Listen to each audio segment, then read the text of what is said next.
not just the physical appearance, it's the renewal of character. And in order for God to renew your character is to you decide yourself. Submit, yeah. So it will be very difficult. If you ask God to renew you, you must be ready to be renewed. So for this afternoon, I'll be delivering the message from Philippians 4, verse 4, that says, "Rejoice in the Lord always, and again I say, rejoice." This is the message of Paul to the church of Philippians when he is in the prison. So you will wonder, what uh, what Paul means about this. Rejoice in the Lord always. Always. Meaning in every circumstances of your life, you need to rejoice. What if you experiencing some troubles in your life? What if someone you love died? How can you rejoice? How can you find true happiness? Are you happy? When we say happy Sabbath, are you truly happy? Brothers and sisters, sometimes when you say happy Sabbath and then you say happy Sabbath, it's not from the heart. But if you experience God's love, you can greet the happy Sabbath and yes, and happy. um, there's a saying, there's a famous celebrity that says, I think you know this, Jim Carrey said, "I think everybody should get rich and famous and do everything they ever dreamed of so they can see that it's not the answer." So fame and money cannot make one happy. So you cannot experience true happiness even if you obtain money in the world. According to Ellen G. White in Patriarchs and Prophets 49, paragraph 3, it says, "In the surrounding of the holy pair," meaning Adam and Eve, "was a lesson for all time." So the surrounding of Adam and Eve is a lesson for us. "The true happiness is found not in indulgence of pride and luxury, but in communion with God through His created works. If man would give less attention to the artificial and would cultivate greater simplicity, they would come far nearer to answering the purpose of God in their creation." So you will find the purpose, but your purpose is if you just focus on the things that God gave us. They will, pride and ambition are never satisfied, but those who are truly wise find substantial and elevating pleasure in the source of enjoyment that God had placed within the reach of all of us. So, happiness is within the reach. You cannot find it somewhere else. You can only find it in God. Some say God is KJ. Do you know KJ? Killjoy. So sometimes when asked, what's your religion? They say, Adventist. Yeah, kayo yung mga madaming bawal. Sabi niya, you miss half of your life. Bakit hindi ka kumakain? Why do you don't eat this? Why do you don't eat that? You miss half of your life.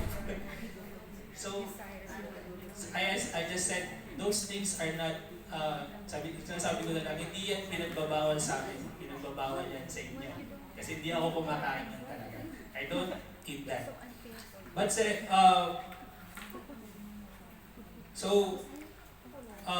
in order for us to experience true joy, we should, we will find it by following the JOY. So the J stands for Jesus first. In Matthew 6 verse 33, "But seek ye first the kingdom of God and His righteousness, and all these things shall be added unto you." If we put God first in all of our everything that we do, which we will find true happiness.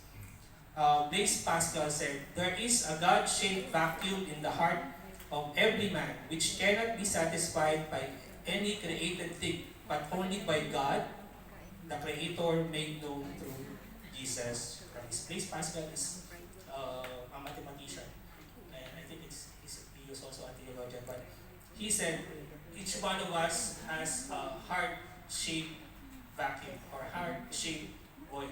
In our heart, there is a hole that only God can fill. You cannot fill it with money, you cannot fill it with fame or anything else. Only God can fill those void in us. And Philippians 1 verse 21, Paul said, for to me to live is Christ and to die is gain. So we should always put God first. And letter O, others second. So if you love God, and then you will love the others. Galatians 6 verse 2, bear ye one another's burden, and so fulfill the law of Christ. Ito po yung lesson natin kanina. Be humble and put others first before you. John 15:12 to 13 says, "This is my commandment, that ye love one another as I have loved you." Verse 13, "Greater love hath no man than this, that a man lay down his life for his friends." So, we should always put others first. John 15 verse 12 to 13, "This is my commandment, that ye love one another as I have loved you." Romans 12 verse 10, "Be kindly affectioned one to one another with brotherly love, in honor, preferring one another." And last one is, can you guess? Yeah, yourself. So, Luke 9 verse 23, "And he said to them, All, if any man will come after me, let him deny himself and take up his cross daily and follow me." Galatians 5 verse 22, "But the fruit of the Spirit is love, joy, peace, long-suffering, gentleness, goodness, and faith." And loving yourself,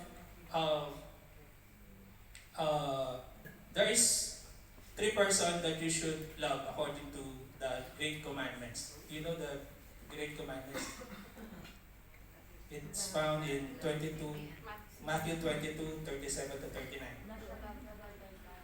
Yes? Then who's the third one?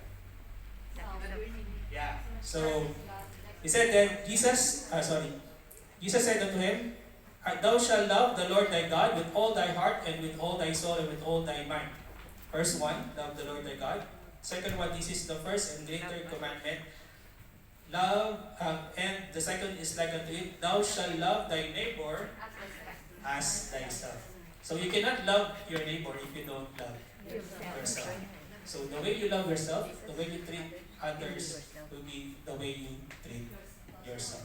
So, yeah, in conclusion, to experience true joy, put Jesus first, others second, yourself last. And before I close, I want to read Romans 15 verse 13. "Now the God of hope fill you with all joy and peace in believing, that ye may abound in hope through the power of the Holy Ghost." Peace on earth. Amen.